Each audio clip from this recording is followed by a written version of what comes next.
Hello and welcome to DDOCast episode 363, recorded live on December 21st. I'm your host, Patrick. With me this week we have Evennote. Hi, guys. I think I'm pronouncing that right for a change. Yeah, you got it right first try. This week's screenshot, Chronicus gets some fresh air outside of Dennis' house tower in the 202nd screenshot of the week. There you go. It's a pretty nice triumphant little shot there. I kind of like that one.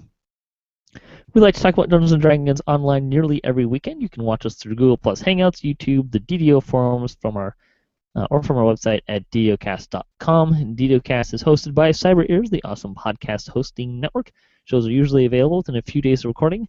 The next show will come out sometime during the weekend. It will be a recorded show, and you can stay updated by following us on social media pages or our website at DDOCast.com with our calendar.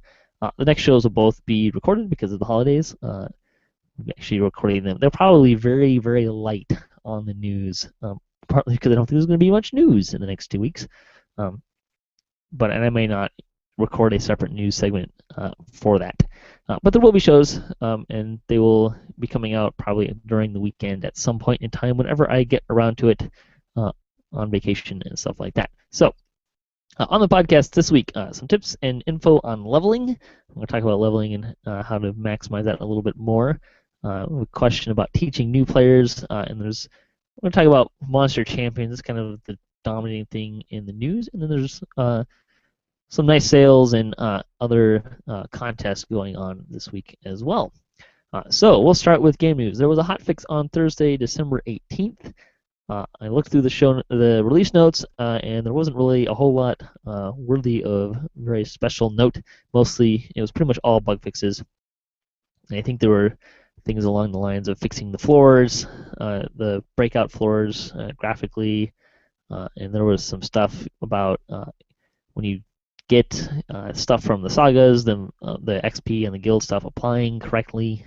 I actually had that problem and had to put in a ticket, and they gave me a new XP gem. It was a very painless process.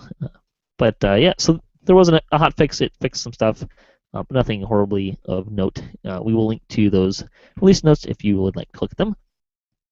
Monster Champions. There's kind of a lot of back and forth and dev talk about Monster Champions. So I'm just going to kind of run through some of the highlights of what was going on. All champions do receive some bonus hit points and damage. Mini-bosses receive a much smaller boost than normal monsters. When they're saying mini-bosses, they're talking about orange names. The champion buffs are generally designed to scale according to the level of the quest or the existing statistics of the monster, such as multiplying existing damage or dealing 1d4 damage per dungeon level. That is a made-up example that they used. Some statistics have scaling built in, so they don't scale a second time with level, such as blur or dodge and damage absorption. Example, it wouldn't make sense for a level 1 monster to have 1% fire absorption and a level 20 monster to have 20% fire absorption. Other comments were that stuff like all such damage formulas and champion buffs in general are subject to review and change. Of course, they're getting lots of good feedback for the first weekend, and they actually did make a change to that, which I'll mention in a moment. Let's see. There was a clarification of what they meant by mini-boss, which basically from their terminology, basically means any orange-named monsters, regardless of other names or abilities. Full bosses, they consider to be red names, and raid bosses are purple-named. At least that's their general vernacular. It is currently working as intended that monster champions do not show up in challenges, although that could be looked at in the future. Mini-bosses have a separate list of their buffs for hard and elite. And there are some buffs that don't appear on hard or only appear on mini-bosses or can't appear on mini-bosses. Every buff on hard does have a chance to show up on elite as well for the same type of monster, mini-boss or not. They do have some ability to readjust champion spawn rates, which they did, as well as their damage boost, which they did. Current levels were set in response to the overwhelming feedback they received. Separating out champion settings on heroic and epic levels is something they may consider in the future, but they will have to do additional development time to pursue that. So they are kind of linked at the moment. The adjustments that they did make, hard Normal monsters, the percent chance for a champion to spawn has been reduced from 12% to 6%. And elite normal monsters, the percentage chance for a champion to spawn was reduced from 12 to 9%. Hard orange name monsters, the percent is now 33% chance. And elite orange name monsters, the rate is now 66%. And the champion damage boost was reduced by 25%. As far as upcoming things that they're looking at, hirelings seem somewhat fragile with monster champions looking about, and after the changes they will be looking for feedback as to whether they need to take less damage from champions. That change is somewhat involved and would not be until the next patch. And then they also agree with players that it would be cool to have the champions have a chance to give an extra reward such as champion tokens. They like the suggestion that tokens can be turned in for some crafting materials and are looking into that. And probably the most amusing thing I saw about Monster Champions was apparently the Puppies and Hound of Zoriat, which is a raid, can become champions and become immune to charming. Oops. They'll probably look at making certain monsters immune to the promotion. So, Evennote, what do you think about Monster Champions? So far, I haven't really seen where they make a whole lot of difference. It does seem to maybe raise the difficulty level a bit. I was working on Sagas last night and ran the quest in Stormhorns with all the waves of respawning monsters, breaking the ranks, I think it is. Yep. And I did get one of the mini bosses was a champion. He did seem harder, I think, and it was like one of the gnolls, I think, and he actually seemed harder to kill than the later tougher bosses. And I did get the chest, which was nice. It makes it a little tougher. I haven't really noticed that much difference. I just as soon see the mini bosses be champions and get the loot for them. And I had a friend who ran Cobalt Assault Friday night and said, just to see if he got any champions, and said he got in all of Cobalt Assault not one single champion. And that kind of surprised me because I've been seeing, in every group of 7 or 8 mobs, at least 1 or 2 of them, it seems. Yeah, they did tweak the numbers. If you're on hard, they dropped it by half of what it was before. And I definitely saw a change in the spawn frequency. Kind of made me wonder if there was actually a bug that unintentionally got fixed there. So I'm not sure what exactly that entails. But so there might have been something that wasn't quite working. But we'll see. There definitely was a change. And I would say the champions haven't really caused me any problems. We did, for a couple of reasons, we ran weapon shipment on Elite the other night after these changes, just to kind of give it a feel and to see how it kind of played. We were over level, so we didn't really have any problems with it, but it was still enjoyable, and we did see a fair number of champions, but not an overwhelming number. Probably enough that would make it difficult if you're running it at level, for sure. Although that weapon shipment elite with a full party is not exactly the easiest quest just to start out with. That's one of the quests that has spawning waves, but the number of monsters you get scales with the number of people a little more than the average quest might. But it was highly enjoyable, nonetheless. So. Did you get a bubble? I did not get a bubble. It was very sad. Bummer. Someone got a keepsake and someone got a loot, but that was it. Although it did make me think that it's a real shame that the mad loot is not the right weapon style for swashbuckling. I know, and it's such an awesome looking weapon. Yeah, every bard should have a weapon that looks like that. Bards need some sort of weapon that looks like an instrument of some kind. That'd be fun. All right, other stuff going on. For barbarians, the current live version of the on-kill effect is half barbarian level, which does not scale with melee power. The next patch, it will be a flat 20 that does scale with melee power. So that portion will be giving at least double what it's giving now. The Thunderholm raids, they did disable the spell words in Deathworm. They were intentionally disabled to aid performance in the end fight. I apologize for missing that in the release notes. They may return in the future depending on performance analysis post update 24. They are still interested in hearing how Deathworm runs are going compared to pre-update 24. They do understand that there are Some issues with the flyby fireballs and fire on Thunder Peaks. That is a bug, and they are still working on that. They'll let us know when they have further information on that. It certainly both of those things certainly make those quests a little easier. That's for sure. But there you go. I did run Deathworm once, and we did not have any real problems. There was a little bit of hitchiness here and there, but nothing major, particularly during the end fight, which is good. I haven't read it post 224 yet. I haven't run it. I've been working on Even after, and she's just back up to level 24, and I've been running almost no one else, so I'll have to get her flagged for that again. Yeah, it was pretty bad in there for a while. Bad enough that I mostly kind of abandoned it as something that I was running regularly. So we'll see. I might get back into it if it seems to be much better off. Oh yeah, I remember it running before the update, and the lag was just crushing sometimes. You know, you get like 12 people all running in place for 5 minutes at a time.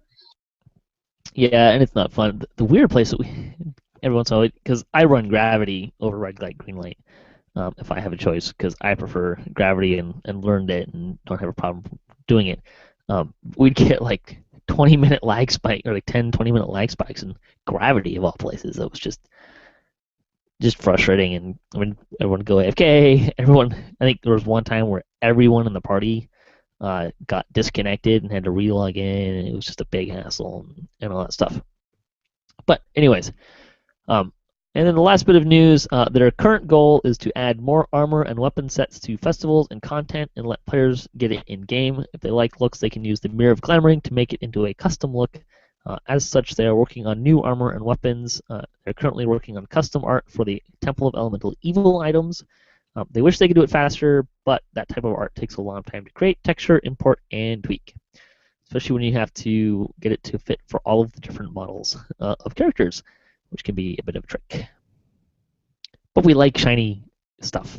Well, some people do. I'm not the biggest cosmetic guy in the world. Oh, could easily spend all of my points. Until they release more cosmetic pets, I could easily waste all of my points on mirrors. And even after they did the pets, you'd buy them and spend some more money on mirrors. Exactly. I do like, it's not to say that I don't appreciate and like the cosmetic look of different armors and weapons and stuff. There's something I've stopped and said, hey, that's pretty cool. I just don't spend points on it. It's not something that's that important to me. Let's see, some bugs. There's a few guild buffs that aren't applying, and I don't think that was in the release notes, but it might have been. And if it is, I apologize. But that was a problem for a while. It's not the XP buff. I don't think that was one of those that applied. They have also tactics DCs are erroneously adding character level to their DC. Some abilities are meant to do that if it's in the description, but that's happening with anything that has a tactics DC, and it will be fixed in a future update. So don't get used to it. That explains why Even's trip is working like 100% of the time, and she is con and charisma based and not strength. That was really been bugging me that I'm, going into epic elite stuff and successfully tripping orange names. Like, she should not be able to do that. Now I know. Yeah, it was. It's a bit of a. Oddly enough, some of my characters were having more problems, or weren't being that successful. Now, I haven't been running a character that has a lot of tactics very much. I think I run my monk through Fire Peaks once or twice, but he generally wasn't having that much of a change. Although, if I'm not mistaken, Stunning Fist already adds in at least half of your character level, half your monk level anyways. Maybe your full monk level, so it wouldn't have really affected that anyways, perception-wise. But there was at least one person who started a thread on the forum saying, "Please, can we keep this?" And like, no, that's not the intent. They want items and abilities and things that improve those abilities, like enhancements and stuff. They want all that stuff to be relevant, and if you're just adding your character level, then it's not as relevant. So there you go. Let's see. Bonus days this week, you can get 20% guild renown through today of the time of recording. So basically, if you're not listening to this live, you're probably out of luck. Store news. There's a lot of store stuff going on.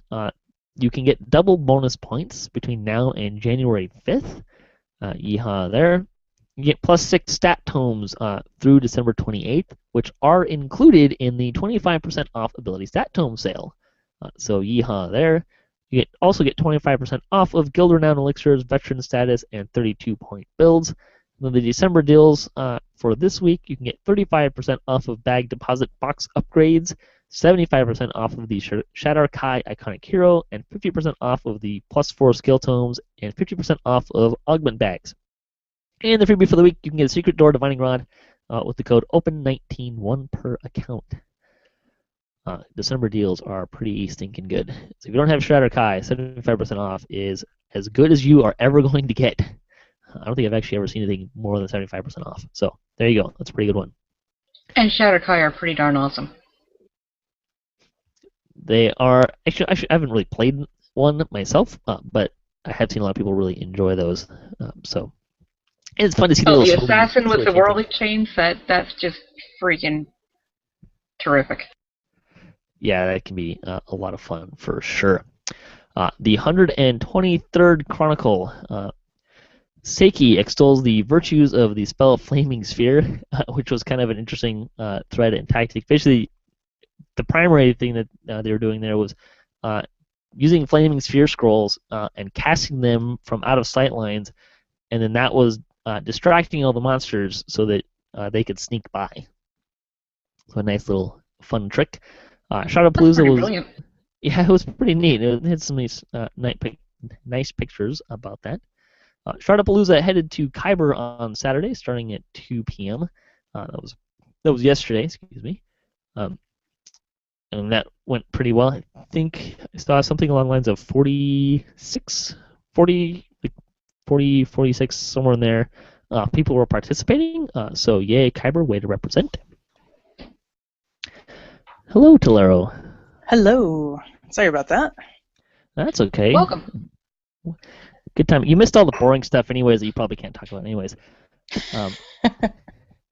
So welcoming to the cast, Tolero from Turbine. Appreciate her making some time to join us here. We're just going through the Chronicle. So you've made good timing there. The guild for the week was Stormsong, a Galanda-based guild that new but growing fast. The guild describes themselves as social, casual, although they do have a webpage and are organizing raid events. I'm just going to say, that's pretty good for a new but growing guild to already be in the raiding scene. Let's see. The comment for the week: what are the main goals for your DDO characters in 2015? And we're going to start with Evennote.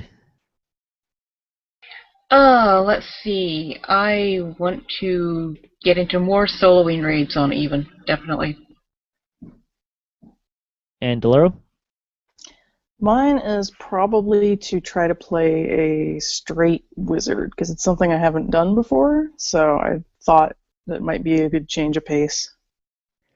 Do you have any idea what kind of wizard you're going to play? I haven't thought it through all the way yet, really. I'm such a lazy caster, so I'm like, let's see, what can I build that requires the least amount of paying attention to my hotbars?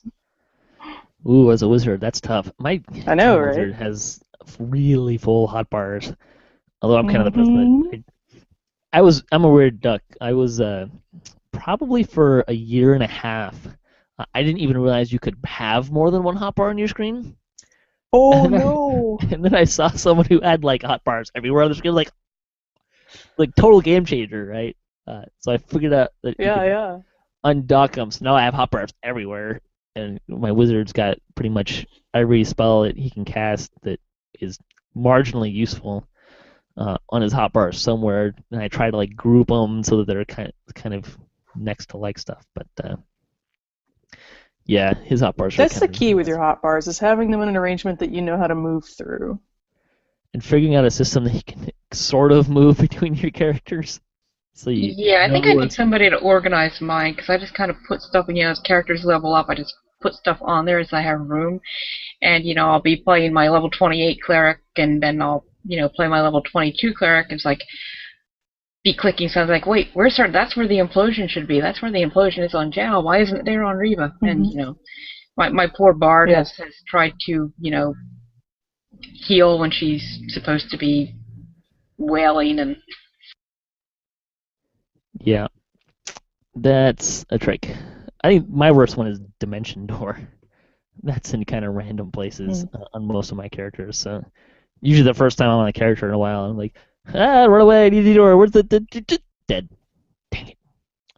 Yeah, My I main looked a goal. hard way to hide Dimension Door under one of the have to scroll to that hotbar because I've accidentally, cast it when I shouldn't have, and people aren't always happy about that.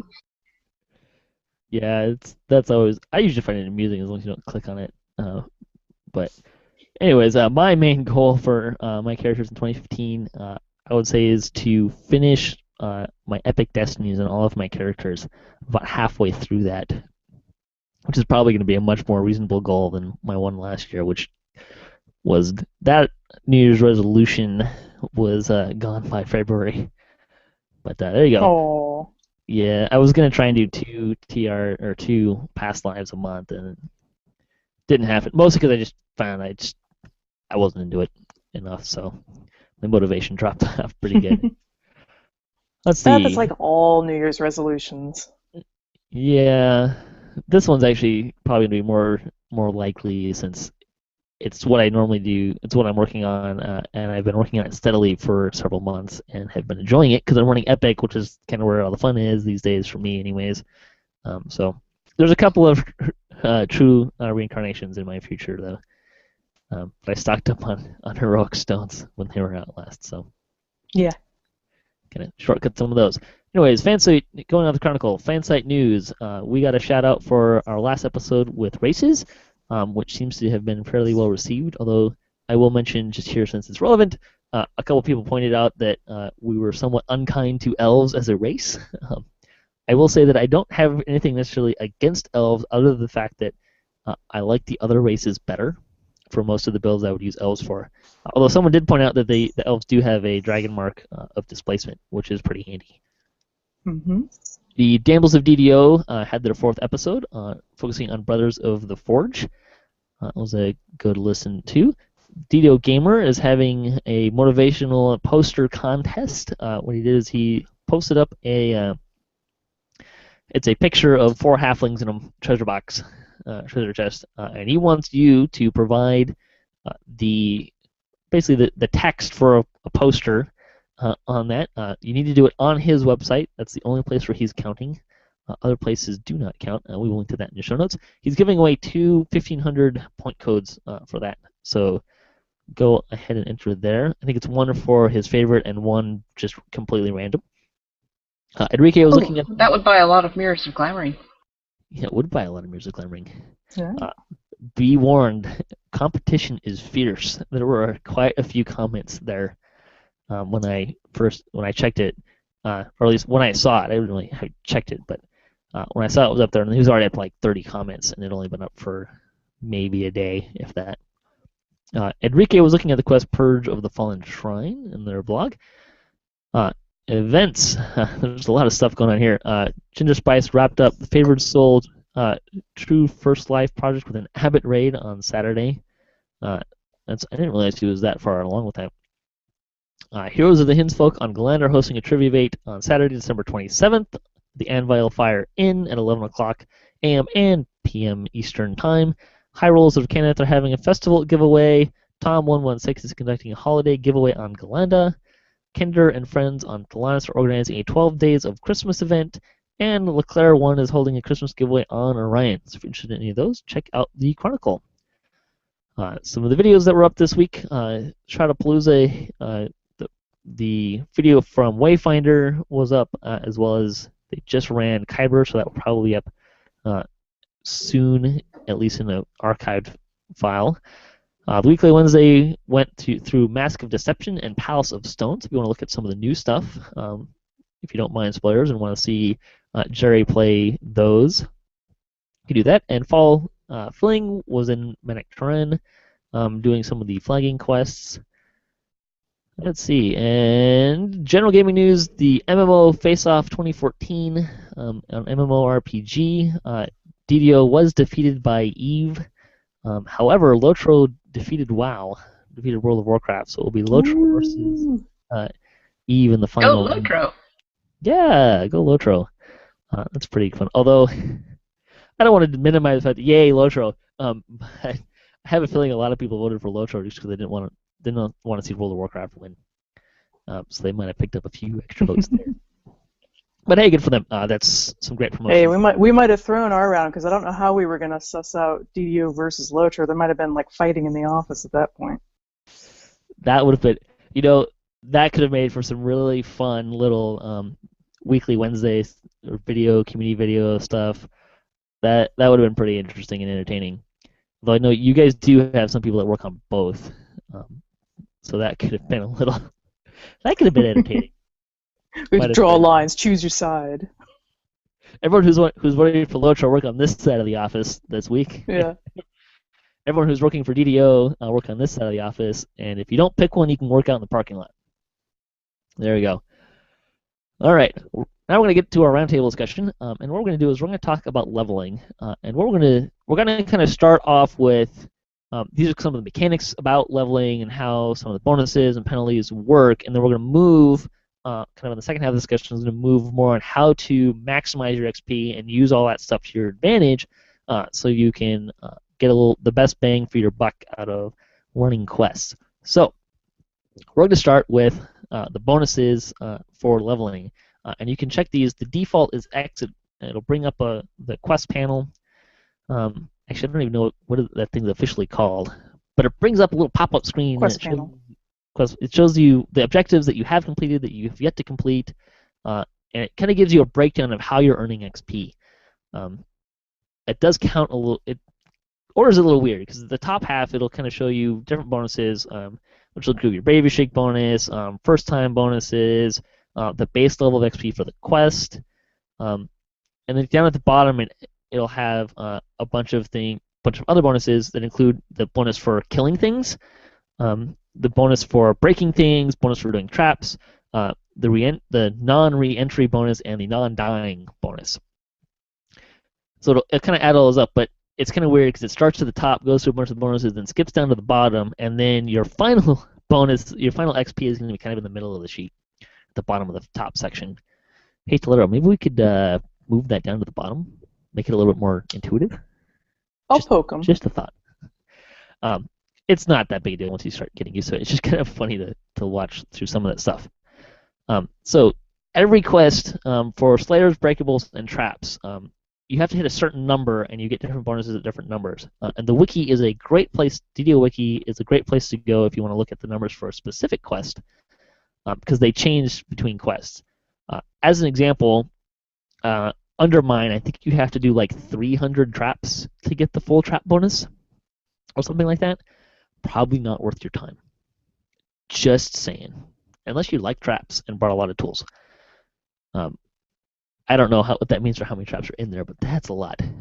Other quests is, you do three traps and you got the full bonus. So, re-entry penalty. There's a 10% bonus if nobody re-enters. If you exit and re-enter, everyone loses that bonus, and you additionally get a negative 20% every time you re-enter on the final quest XP. And we should also mention that there's a late entry entry penalty that can be either 50% or 80%, depending on how early you come in, or how late you come in, and how long you're in compared to the actual finish time. All of those bonuses, and this is important to know, all of those bonuses work off of the base XP of the quest. So that late entry penalty is actually not as detrimental as you might think, because most quests don't have a very high base XP value relative to how much you actually get from all the other bonuses. Are there any other bonus besides Bravery Streak and Ransacking? Are there any other bonuses that I forgot to mention here? Let's see, we got Ransack, Bravery, Reentry, Base Quest, Level. Yes. If you are over level, you will also incur a penalty. What is it? If you're more than 2 levels over. Sorry, Heroic and Epic work differently on this. If you are more than 2 levels above it in Heroic, I think you start with a -10 penalty. and it'll go up to until you don't get any XP at all. Epic quests don't have that penalty, if I remember correctly. Right. Something to that effect. Because basically with Destinies, I mean, a level 20 with maxed out Destinies can be at least as strong as a 28 on a first Epic Life. Yeah, the game balance works a lot differently in Epic because of Destinies, and people wanted... It was in there originally, and players started pointing out that, hey, we're doing a lot of Epic Reincarnations, we want to have that stuff in... We don't want to get penalized, we want to run with people at Epic levels, so they made that a lot more generous. And so as long as the quest is... And this includes the level bump for hard or elite. As long as that's above, I'm not sure if it applies for 20, but I know it applies. If you're above 21, you don't get any kind of penalty. It might apply for 20, but I don't recall if that's true or not. I don't know if one of you guys remembers if it works that way in 20. I don't remember offhand. Yeah, it's one of those things that you don't pay attention to enough.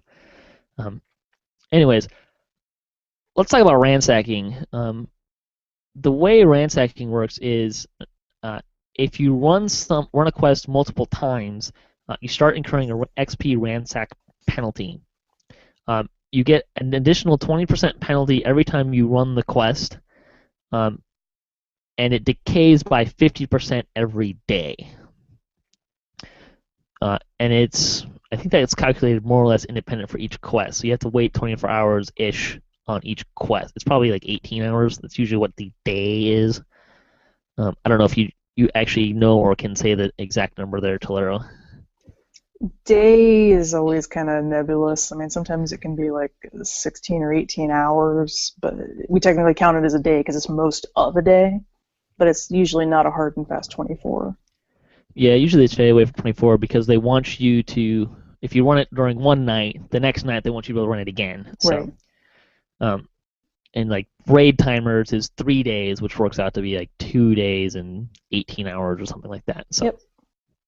That's kind of what they want you to play 3 playing sessions, or what people would normally play for a playing session, is kind of the idea.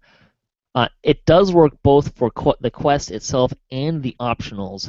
I did ping, there was kind of a question of this on the forums as well, and I pinged Jerry on this, but we weren't able to really iron down what it is and what it's supposed to be, but we both were of the opinion that what's supposed to happen is the quests and the optionals in the quest are calculated independently for ransacking. You can check out what your actual penalties are by typing /ransack, and it will give you a list of all the quests that you have a penalty for. And if you're actually inside a quest, it will also give you the penalties for all of the optionals in that quest. And I should also want to mention that you do get your first time on any difficulty does not count towards ransacking penalties. I think that's all for ransacking. Bravery streaks.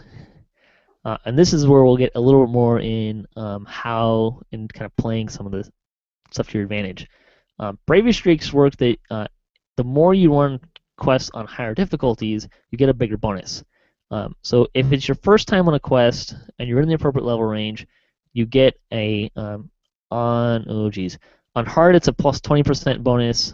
Sorry, normal is plus 20, hard is plus 40, and elite is plus 80%. That's independent of anything else. If it's the first time, doesn't even actually matter what level you're on or what level you are in relation to the quest, you get that bonus. If you are of the appropriate level, you will get an additional plus 10% XP per quest previously up to 5. So you get 10 to 50% if you're running it on a hard streak. So the first time you run a quest, first quest you run on hard, you get an extra 10%. Next one you get 20, 30, 40, up to 50. Or wait, is it 5% or 10%? I might have said the wrong number. Don't! I think it's 10, but don't quote me on that. Yeah. Yeah. See, now you know why I wanted the race episode. Is like the nitty-gritty details of XP. I'm a terrible leveler. That's okay. We'll get past all the nitty-gritty details. There's also an elite bonus. If you're running on elite, you get a higher bonus. I want to say hard is actually 5% increments, and elite is 10%, so you get up to plus 50% on elite. Basically, but the important thing is if you're running things consecutively on hard or elite for the first time at the appropriate level, you get more XP out of it. So you'll see a lot of people that are putting in LFMs, streaking, elite streak, hard streak, BB for bravery bonus. It's just a way to get some extra XP. The intent is for you to run new content and continue running content at level and challenge yourself by running on hard difficulties. The level ranges. If you are running a quest that is normally, i.e. On normal, if its level range is 1 to 19, you can be up to 2 levels higher than the level the quest is listed at. How do you know what level the quest is listed at? Open up your Adventure Compendium. All of the levels there, that's the appropriate level for those. So if it's 1 to 19, it's 2 levels higher. If it's level 20, you can go up to level 23, 3 levels higher, and still get your bravery streak.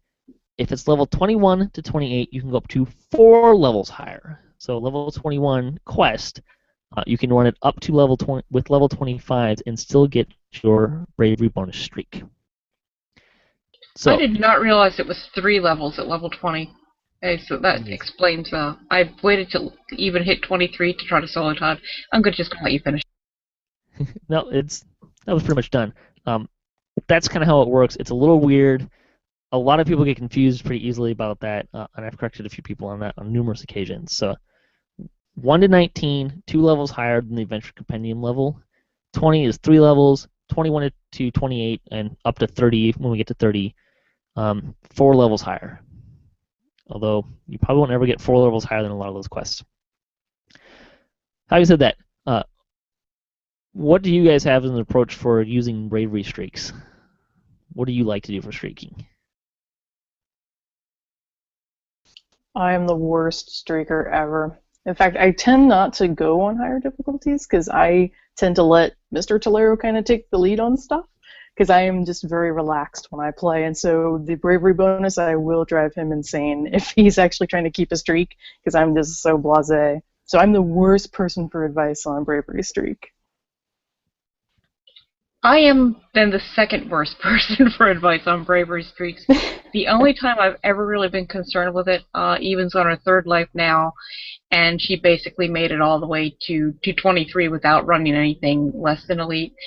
And I really wanted to solo Todd on her. That's what I started saying earlier. I waited till she hit 23 so I wouldn't break her streak, not realizing it was 3 levels. So I only, first tried this life, I was only going in on normal, and it did indeed break her streak. Which, it wasn't a big deal because I'm, like I said, second worst streaker ever. I've never really paid attention to it. Yeah, see, then my advice is probably to run with someone who does care about their bravery streak because they'll drag you on all the quests that you need. And in the process of following on their coattails, you'll keep your streak by virtue of them keeping theirs. Yeah, I think the thing that I see people most often do is that they get too worried about the streak. It's a nice bonus.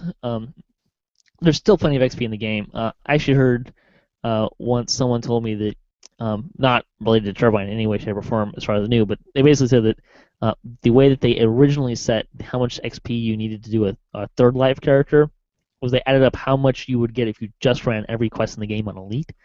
And it was actually, I didn't do the math, but it seemed fairly reasonable. So even if you don't have a bravery streak bonus, if you just run a bunch of quests, you'll get enough XP to level.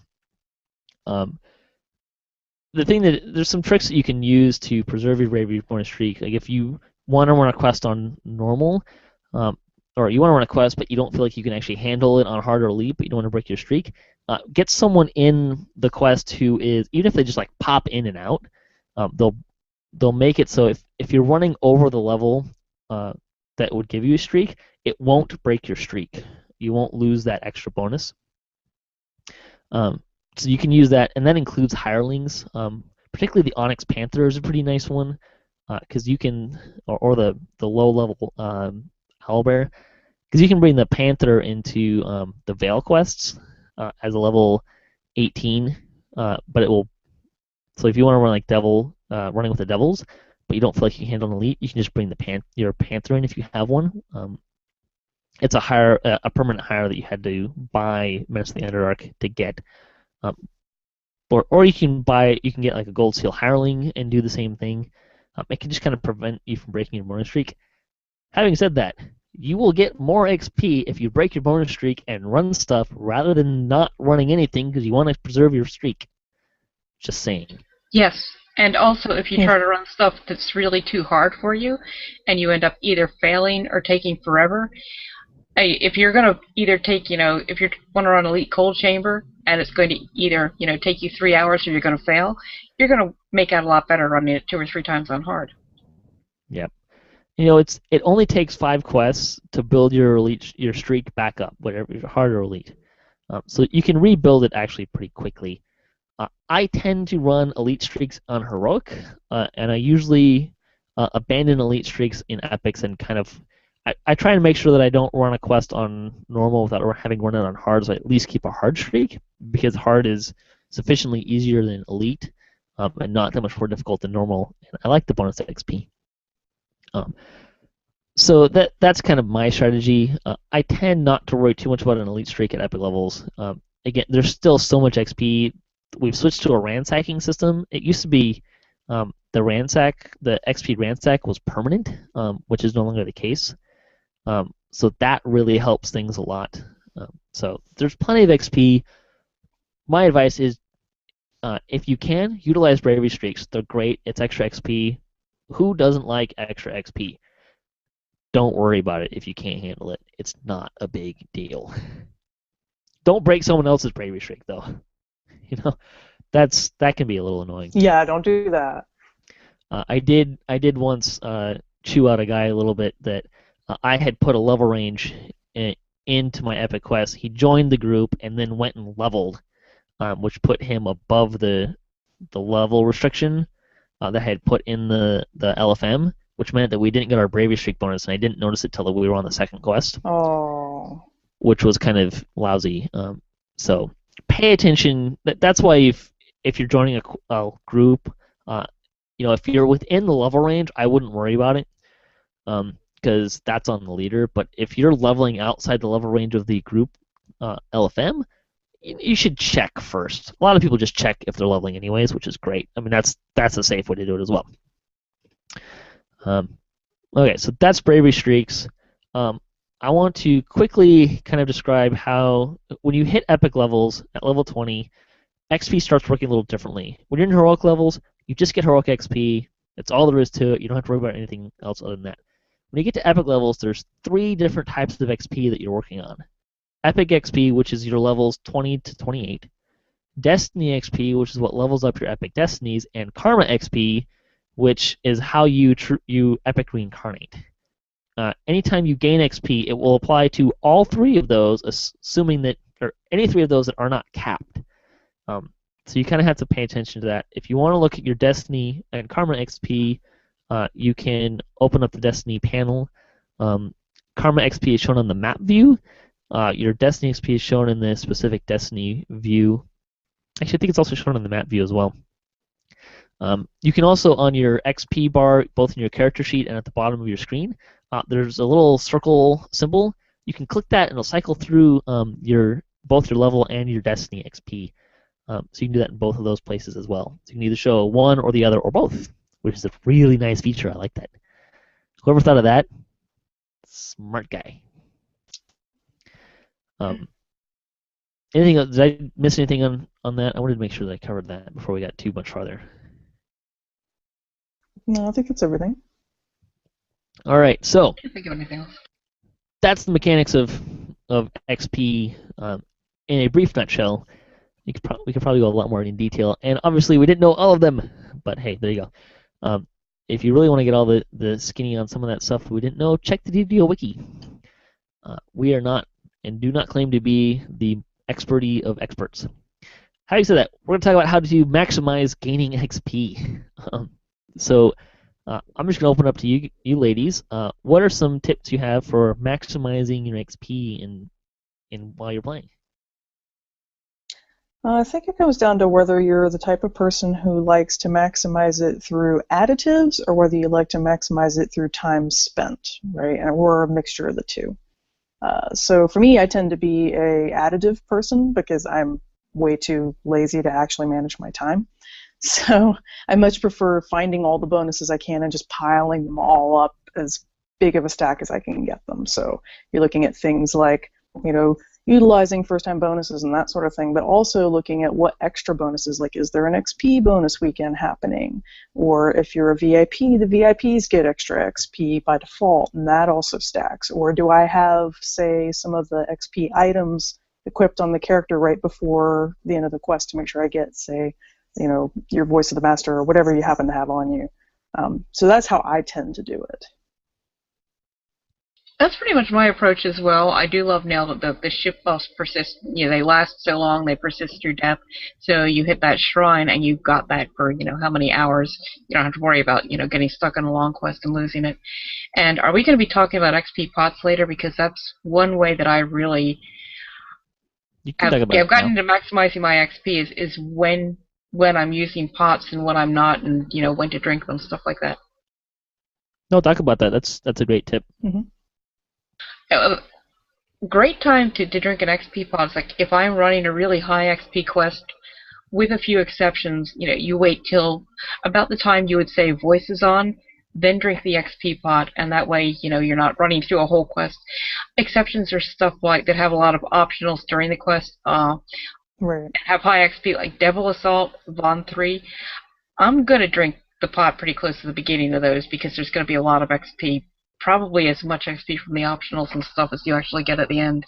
And if you're doing like an Explorer area, let's say, especially the Epic Explorer areas, once you're familiar with them and you can buzz through them pretty quickly, King's Forest, Stormhorns, now that I know them reasonably well, even with my penchant for getting lost, I can usually buzz through King's Forest in maybe an hour. If you've never been in there before, all the Slayers, Explorers, pick up a couple of rares. That's a lot of XP in a little time. Drink an XP pot and really maximize it. Drink a Slayer and also pot turning too. in sagas. Yeah. Run a bunch of sagas. Wait till you've run them all. Then drink your XP pot and run around and turn them in. We're talking about Explorer areas. I want to kind of back up a step to those. Is a lot of those Explorers, the Slayers is really where you're going to get most of your XP out of that stuff. So kill lots of things, and the Slayer pots really can boost your how fast you're going up. I think the biggest one gives you 3 kills for every one, which can add up pretty quick. Particularly if you look at some of the higher level Explorer areas right now, the Thunderholms, Three Barrel Cove, Stormhorns. Not only do they have a fair number of mobs just in general, but the number of mobs scales with how many people you bring in, which includes hirelings. So you can boost the party level or the party size and the number of spawns pretty quick doing that, and you can get to 400 kills really fast that way, which is probably, let's see, you get, usually it's like 10, 25, 50, 100, 200, 400 are all XP markers for those ones. So My pal master got, this is going back a few months, he was like 17 or 18, he got in this group running the Veil Wildy, and it was basically, 6 people, we're all going to split up, go your own way, and I drank Greater Slayer Pot, or, one of the bigger ones on him, and we did like 3 runs of Veil, and he was 3 or 4, I think, and he was like at 1,500 Slayers. He got tremendous amount of XP, it was awesome, and it really short amount of time, too. Yep, so you should bring friends. That's really good to do it. When we're talking about XP pots, what I like to do is kind of strategize a little bit about what quests I'm going to run. So I like to, particularly if I don't have an XP pot running, I like to run some of the quests that are longer but have a really nice payoff at the end. Quests like Cold Chamber, Bond 5, let's see, what are some other ones? The Pit is a good example as well. Nice breakdown, different level ranges there as well. So I like to run those quests when I don't have an XP pot running and then drink it at the end, and then go run a bunch of quick ones, or like go and turn in my sagas, stuff like that, so that I'm running the longer quests when I don't have a pot running. Quests that are really good to run while you do have an XP pot, like you mentioned, ones with optionals. are good ones that are quick. Particularly if you think about if you like running challenges, particularly the Evening Star challenges are really good ones to run because you can run them easier with short man. The cans challenges can be good as well, but they can be the mansion ones are longer. They can go up to 40, 45 minutes pretty easily. And the other ones, you generally have to either be really good at managing kobolds or protecting the crystal crunching machines on Cobalt Island. So they tend not to be as lucrative in terms of XP unless you have a nice party going. But the ones in Evening Star, they're pretty easy to get group for. You get a really nice first time bonus. They're like at least 4 of them or 3 of them are 10 minutes and one's 5. The tree and the not the Underdark ones, not the Underdark Arena ones. Those are all really quick. And see, 35 minutes will net you about 350,000 XP base for a first time run through at level 30. So you can get some really big fast XP there. So that's kind of when I like to how I like to manage my XP pots. Having said that, I have stopped counting the number of times I've gotten to the end of the quest and forgot to drink an XP pot because I was waiting to the end of the quest. So, take that with a grain of salt.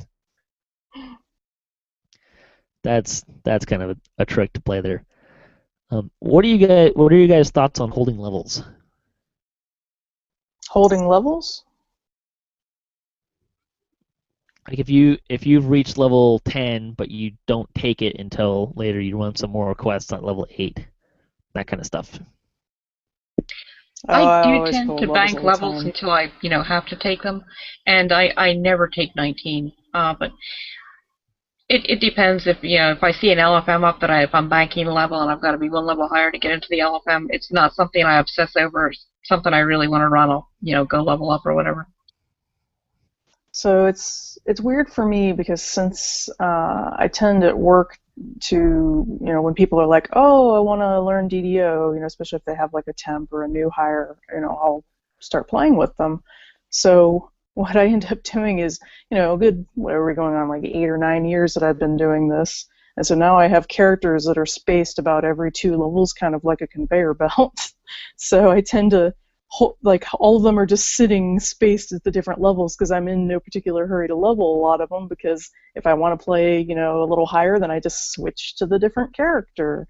Particularly, one of the things I'll do is make sure that I have enough XP that if I choose to, I can just sort of move along the levels with, say, if I have a friend that's playing with me that hasn't played for a while, that way they can move at whatever pace they're going to do, and then if they happen to outlevel me, well, then I just take the level. But most of the time, if I'm playing a lot more than them, I just sort of hang in the middle to let them catch up to me. Yeah, at epic levels, I don't even bother holding levels. I just go take the level.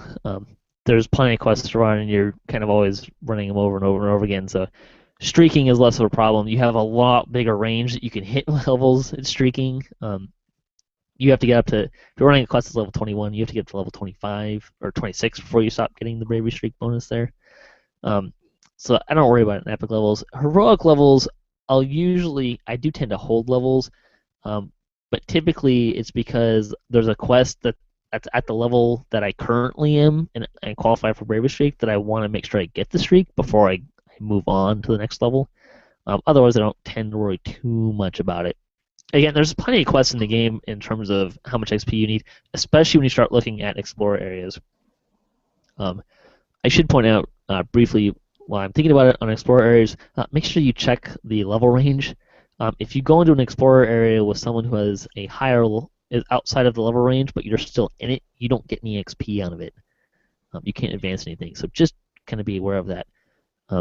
Hopefully someday for the epic ones, they'll kind of make them all not a problem, because the King's Forest, the level cap is 25, which is kind of small for an epic, kind of an epic area.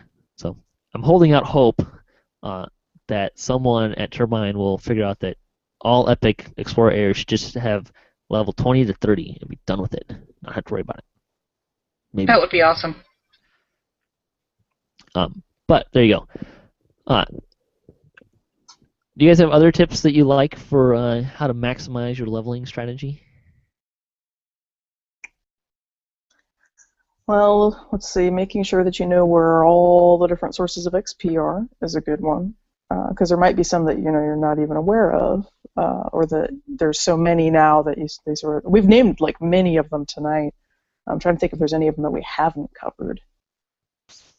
We didn't Well, if you're really talk running a about the quest, items, but if you're running a quest, I mean, if you're looking at doing some of the optionals, make sure you look at your quest panel because it will tell you how much XP those optionals are worth, and you 350 XP for that, it's not even worth it. Whereas if it's 3,500, yeah, go and run it.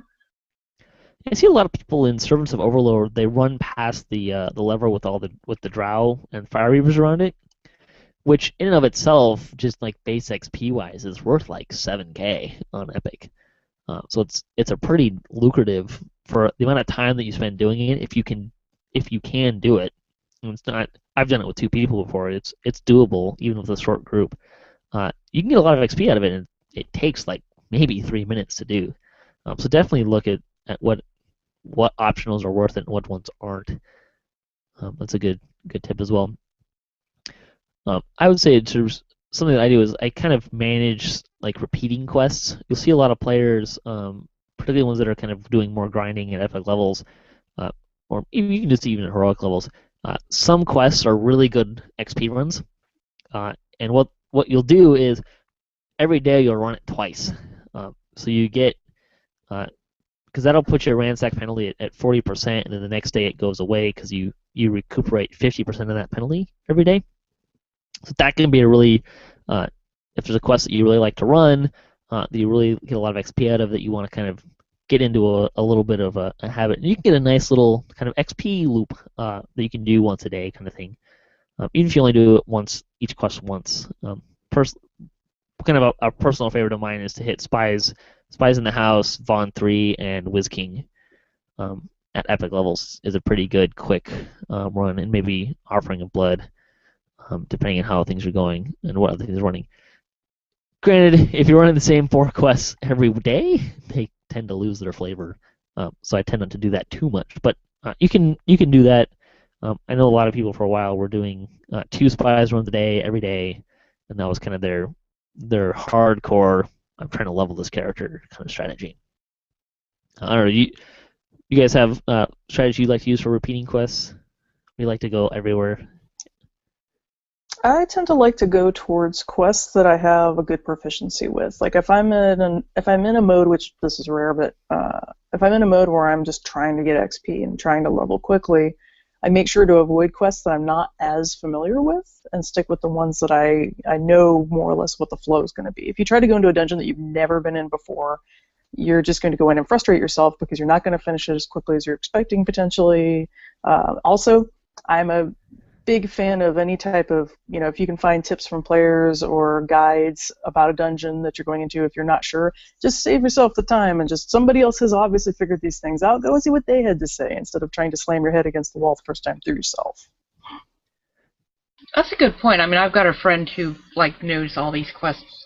He's been running for a couple of years longer than I have. He basically knows everything cold.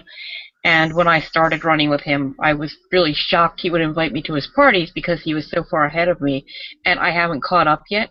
But because of running with him, he knows that we got through stuff a lot faster. I could level up faster, and I have learned his style. He's like total Zerger. His style is completely different from mine.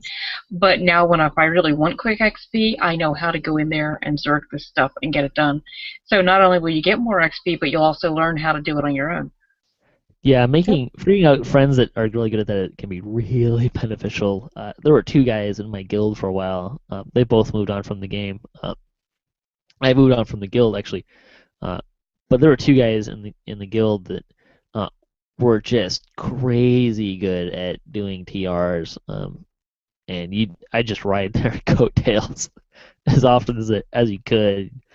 It really what it looked like was I'd catch them as they were passing me by, and I'd run with them, and then I'd miss a day or 2, and then I'd have to wait till they circled around and lapped me, and then I'd catch them again, and but you get in with those guys, and you could and you could go through like 3 levels in a couple hours. It was they knew they had done it so many times, and they had a really efficient path and knowledge about how to do it, and were really comfortable. I mean, they were running quests that they were really good at because they'd run it a lot of times. But you find those people and put them on your friends list and just kind of keep an eye out for them when they're doing some stuff like that. There's Yeah. also I have on the like I was gonna say I have a couple people where it's like this person I'm going to play when I want to see the story. This person I'm going to play when we're just going to level. yeah, and you don't need to see the story when we've already done the quest 15 times anyways. Yeah. So get through it as fast as you can. You can also check the forums for your server. You can either just blindly ask people, hey, I'm looking to do a bunch of TRs, looking for some friends to do that with.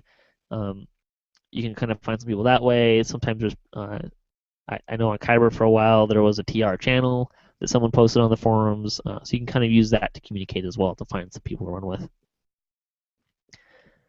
I think that's kind of all I have. Do you guys have anything else you want to throw in here before we move on?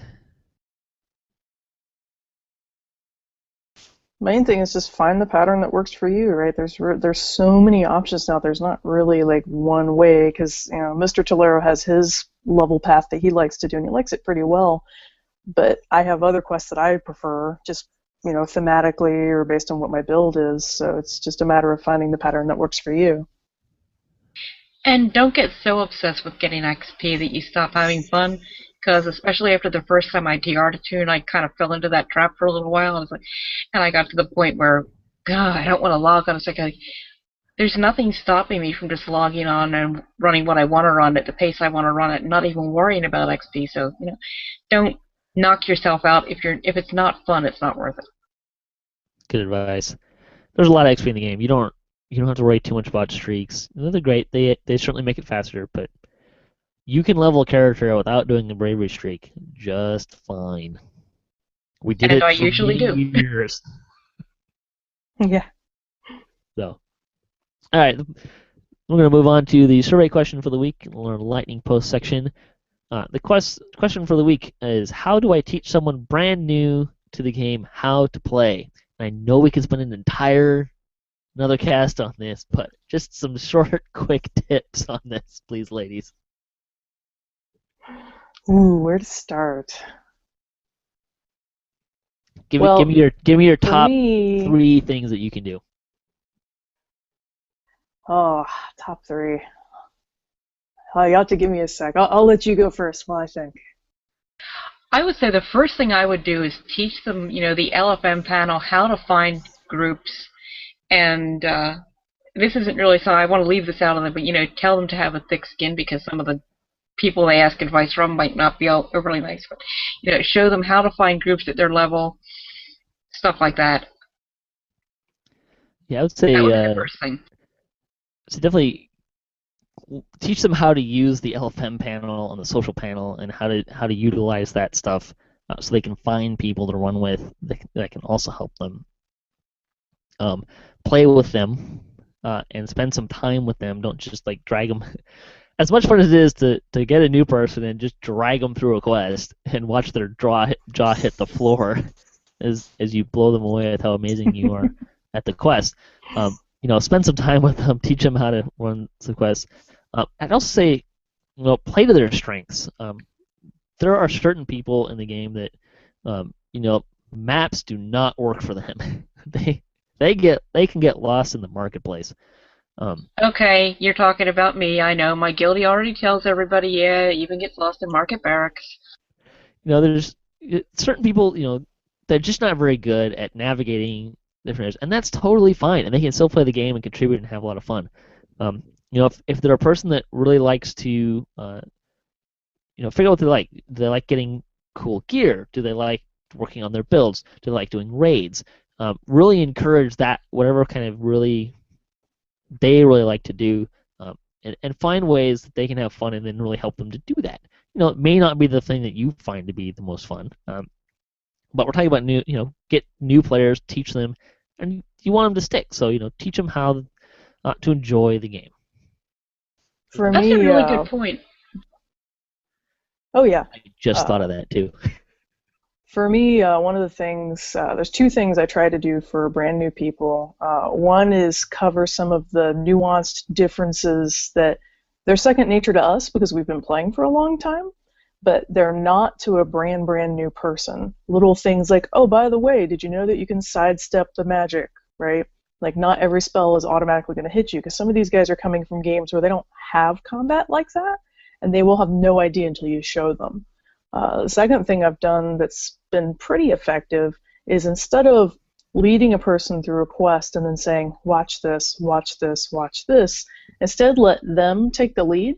You have to be kind of a patient person for this to work. I know that my my spouse has had varying degrees of difficulty with that, but in my case, I basically just lean back and I sort of act like a human hireling, right? I let them take the lead, decide where they want to go, wait till they have a question, and then if I see them sort of overlooking something, I say, hey, before you go, around the corner, or before you jump down there, look at this. It lets them sort of get to know the game on their terms, as opposed to feeling like they're sort of getting dragged along behind you and not able to keep up.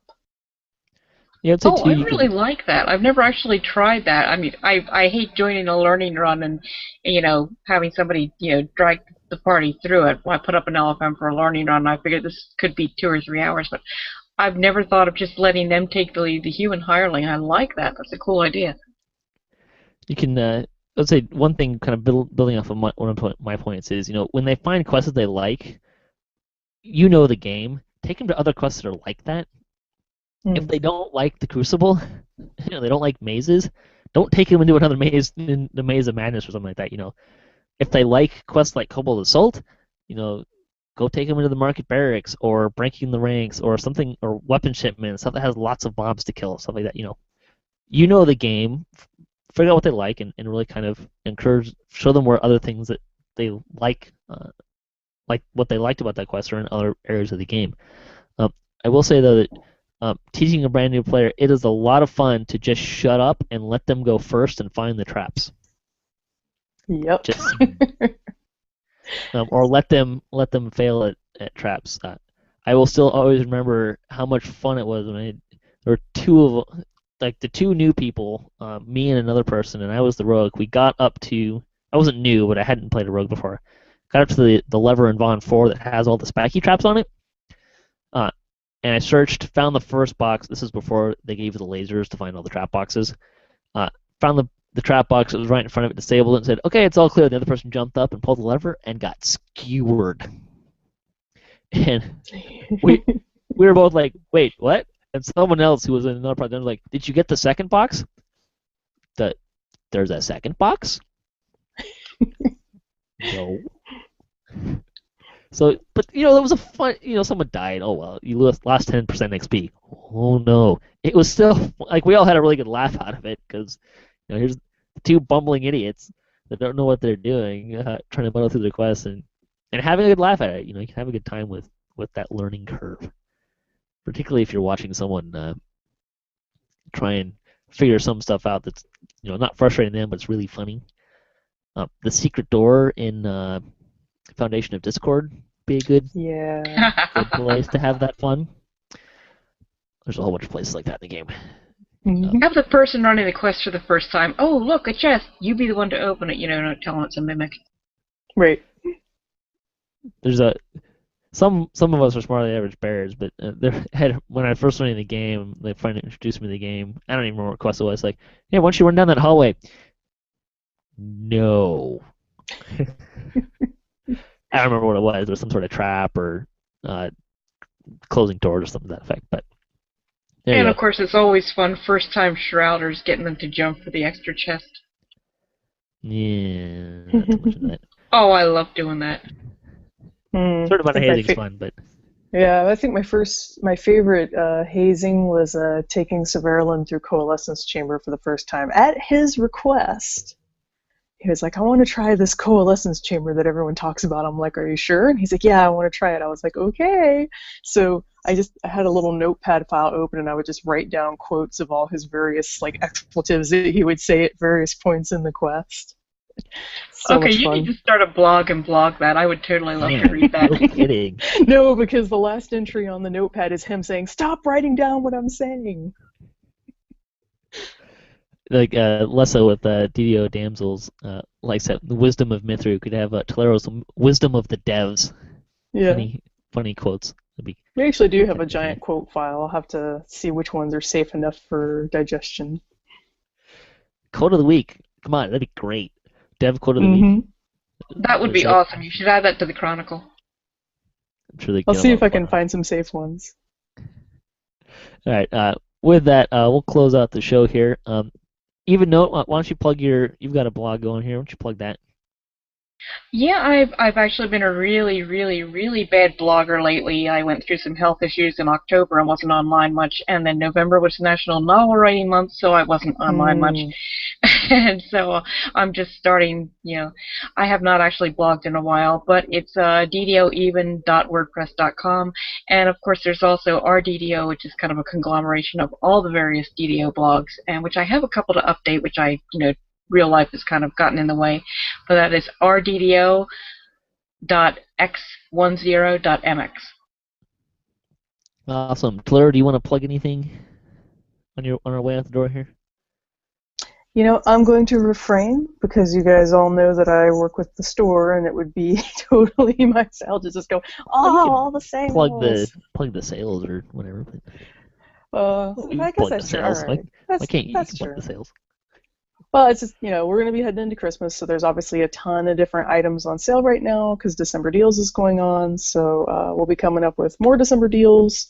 Obviously, we will have turbine points going, and should be tomorrow, Otto's boxes will be back for the Christmas season, so if you have people that you're thinking about, as we've been talking about all this leveling in XP, get a special someone Otto's box for Christmas, and I'm sure they will be pleased with that in the stocking.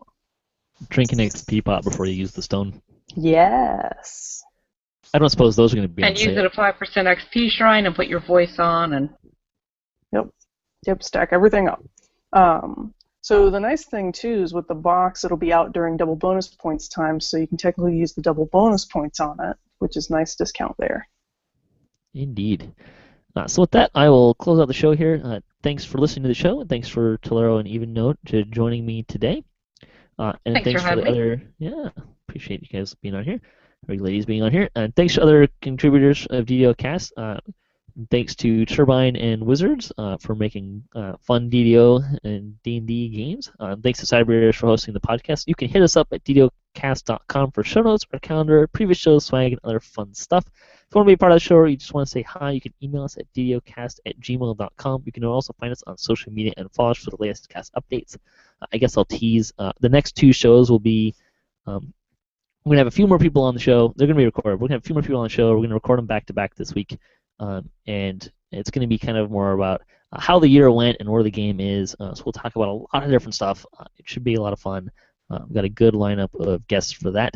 It should be coming out over the next 2 weekends for that as well. So it should be some interesting discussion about different things and where the game is and how the year went and whatnot. So if you would like to ask us some questions, give us some tips, feel free to leave a comment anywhere that you may happen to listen to the show.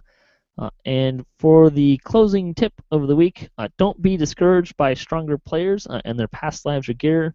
We were all there once. It is achievable, absolutely. Ride their coattails, but don't be discouraged. So with that, until next time, may all your attack rolls be crits, all your chest level appropriate, have fun, and have a happy festival.